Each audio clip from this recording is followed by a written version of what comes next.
is our Sweet Dreams quilt, and today I want to talk to you about how I did the background quilting on the text part of the quilt.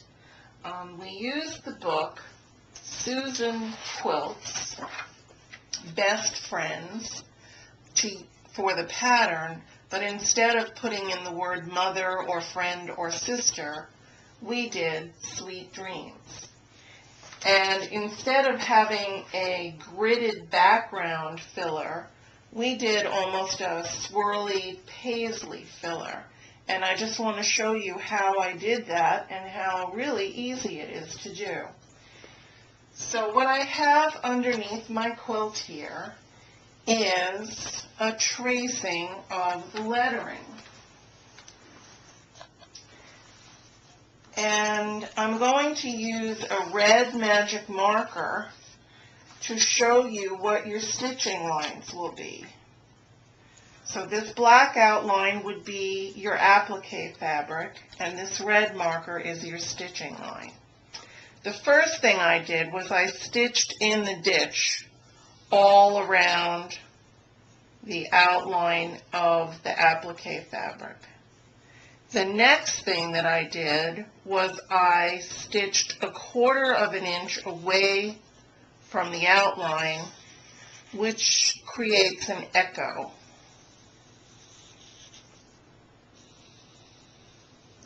And that just helps the lettering to pop up a little bit, which gives a nice effect. And you can see by going along the lettering without lifting up my pen, I'm showing you how you can be stitching without lifting up your needle.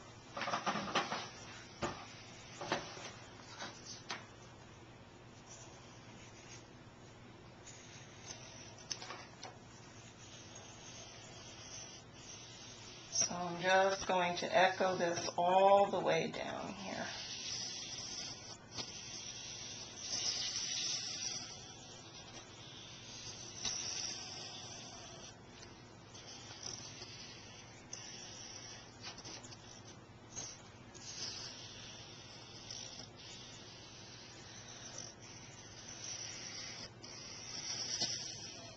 Now, when I'm ready to fill in the background, I really can start anywhere.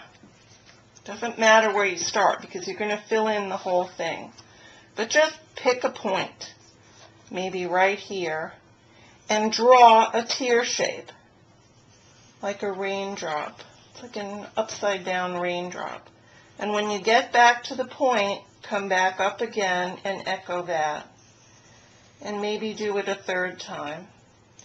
And where that intersects with your previous stitching, start another tear shape and echo it again, and maybe a 3rd time. It doesn't matter how many times you echo it. It can be once, it can be twice, it can be even 3 or 4 times. Just let your stitching bring you back to an intersection with a previous loop. And where that intersection starts, begin again with a tear. And you just keep doing that to fill in the entire background of your fabric. Now I have a little intersection here where my paper meets, and that kind of catches my pen, so I have to lift up. But on fabric, that would be very smooth. Here's a tear. Now I'm kind of out of space. I'm going to trace that tear again and put in another one. And then I'm going to start another one. And now I'm almost getting kind of a flower petal effect, which looks nice as a filler. And now I can start my tears again.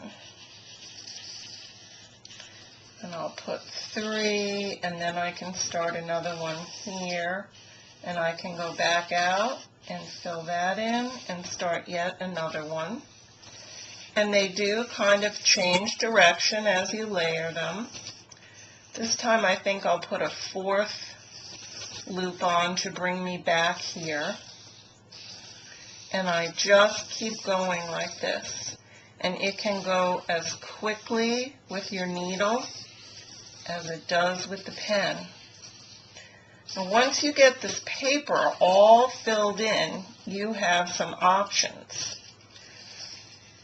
One option would be to say, I know how to do this now, and I'm just going to go up to my sewing machine with my quilt, and I'm going to do the same thing on the quilt with thread that I did on the paper with my pen. If you don't feel that you have that much courage yet, you can actually do a couple of different things to transfer these markings onto your quilt. And as soon as I get this filled in, I'll show you how I do that. Okay, we're going to give this guy a little loop. Here's another one. Come back this way. Put a little petal in there. Now I've kind of got myself into a corner, but I can retrace my stitching line on that one loop and start again. And that gets me going yet another time. So that's all I do to fill in this entire background. Okay, so now you can see how the process is done. If you want to trace that, you can use some golden thread paper and just put that on top of your drawing. Take your marker again and trace it onto the golden threads paper, and then position the paper on top of your quilt that needs to be quilted. Another option would be to take your fabric and actually place the fabric on your drawing. So here's a piece of my background fabric that had the lettering on it. And you can see, I hope, that when I place that on my inked pattern, I can see those loops. So I would take a washable marker, and I like these Collins Washable Wonder markers, which come out with water. And I would just take my marker and begin to trace those loops right onto my fabric. And after I do the quilting, I will take a wet cloth with cold water, and I'll take all of these markings off the fabric, and you won't be able to see them. And that's how we do it.